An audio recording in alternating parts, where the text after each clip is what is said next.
A certain region of China, known as Tibet, has been a point of conflict for many years. China claims that Tibet is part of China, but the people of Tibet think otherwise.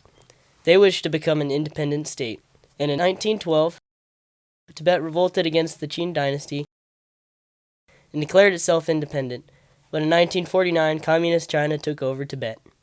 A year later, Mao's Communist Party of China invaded Tibet and negotiated the 17-point agreement with the new Dalai Lama, who was a mere teen at the time. This gave China sovereignty over Tibet, but still granted the area autonomy. Years of resistance and resentment over Chinese rule caused Tibetans to revolt in 1959.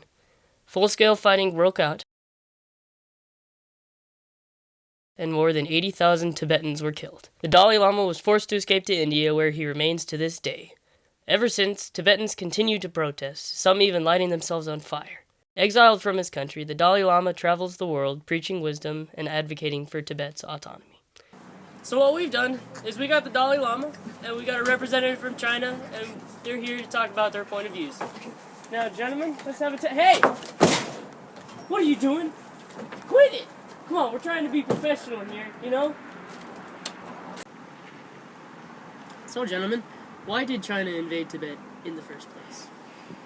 Well, in the first half of the 20th century, Tibet remained a society of feudal serfdom under theocracy, one even darker and more backward than medieval Europe.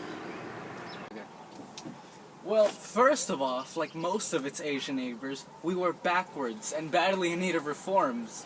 However, it's completely wrong to use the word feudal from the perspective of medieval Europe to describe traditional Tibet society. Before the invasion, in fact, we're far more equal than most of our Asian countries.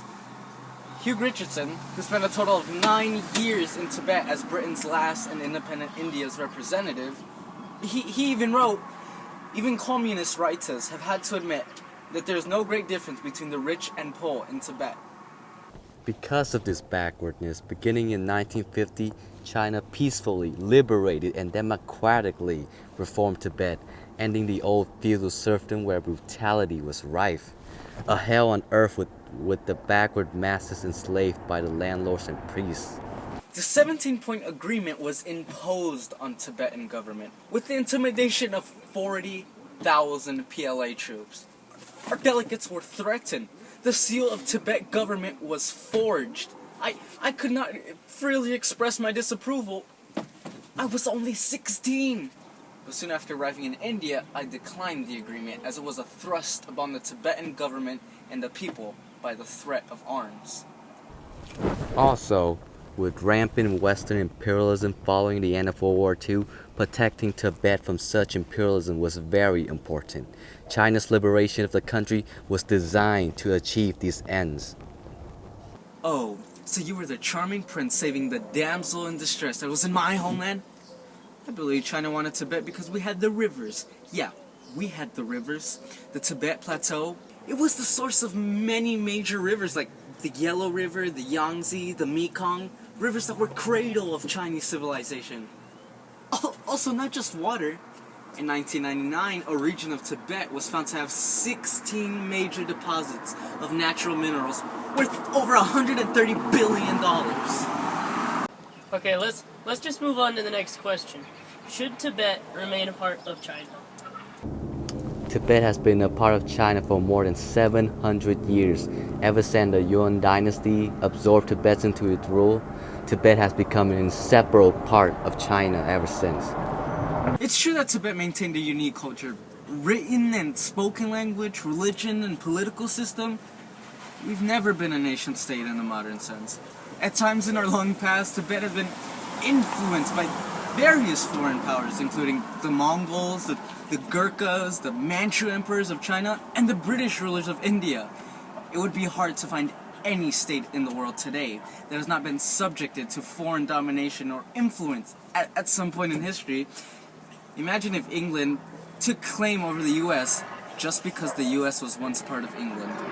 Since China peacefully liberated Tibet, it has seen glorious development. There's almost no poverty, disease, and hunger.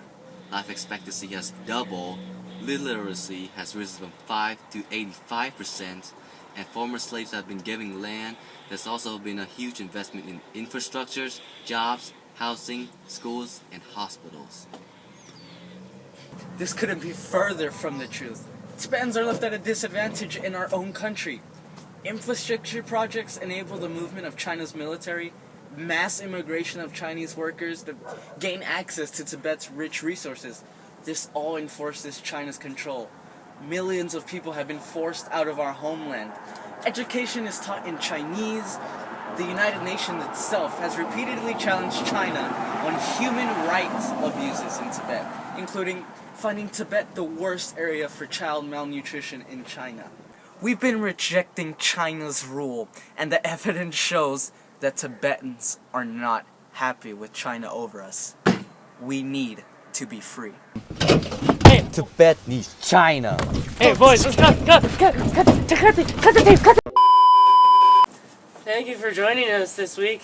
Come join us next week. We'll have Hillary Clinton and Donald Trump talking about their presidential elections and stuff.